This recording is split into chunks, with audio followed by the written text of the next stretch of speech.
KGN9 TV news కు స్వాగతం. నల్గొండ జిల్లా మరిగూడ మండలం కుదాబక్షిపల్లి గ్రామంలో వరి ధాన్యం కొనుగోలు కేంద్రాన్ని పరిశీలించిన మునుగోడు మాజీ ఎమ్మెల్యే కూసుకుట్ల ప్రభాకర్ రెడ్డి. ఈ సందర్భంగా ఆయన మాట్లాడుతూ వరి ధాన్యం కొనుగోలు వేగవంతం చేయాలని, ప్రతి వడ్ల గింజకు మద్దతు ఇవ్వాలని, రైతులకు ఎండ తాకిడి లేకుండా చర్యలు తీసుకోవాలని, హమాలీలకు కొరత లేకుండా చూడాలని ప్రభుత్వాన్ని డిమాండ్ చేశారు. రాబోయే ప్రభుత్వం కేసీఆర్ ప్రభుత్వం అని అన్నారు.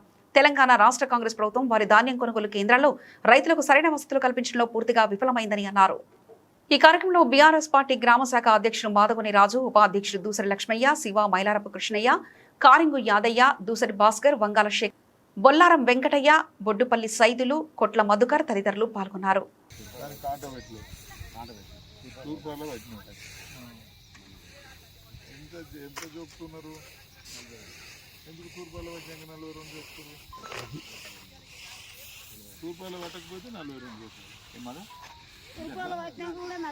ఏమైతుందంటారా, కొంతమంది తాళ ఎక్కువ ఉంటుందా, ఖాళీ కావాలని లారీని పడుతున్న ఉద్దేశం మీద, లారీని పడుతున్న ఉద్దేశం మీద అది చేపిస్తున్నాం. ప్రాబ్లం లేదు.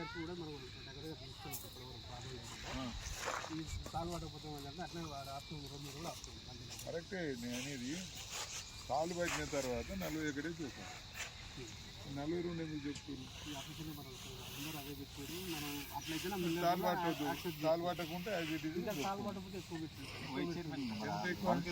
అదే సార్, ఇప్పుడు ఏమైందంటే సరే దాన్ని కూడా ఆర్గనైజ్ ఏమైందంటే ఓ దగ్గర పర్సెంటేజ్ కన్నా ఎక్కువ తాలు ఉంటుంది.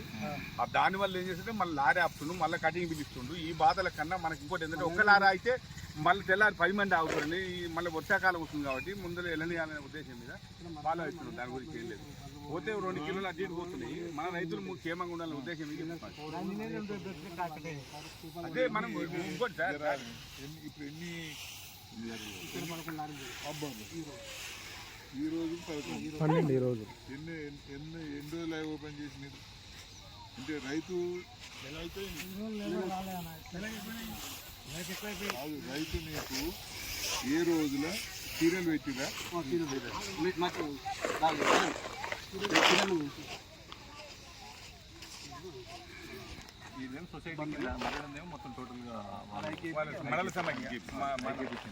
మీ సొసైటీ అయినా ఏదైనా కానీ చైర్మన్ లేవు నిన్నెక్కిరా మొత్తం మీదే ఇస్తారాజ్యం.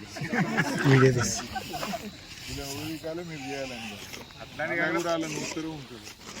మళ్ళీ ఒక డైరెక్టర్ నామినేట్ 2 రోజుల కొనాడు చెక్ చేస్తలేదు సార్. వారం రోజులు అవుతుంది. చెక్ చేస్తాను ఆమెను మాట్లాడితే వారం రోజుల కొనాడు వస్తున్నాము. పోయిన బుధవారం వచ్చింది, ఇంకా రాలేదు.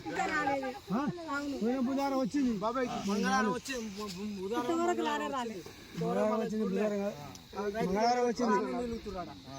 మంగళవారం వచ్చిందా? మంగళవారం 7 బుధవారం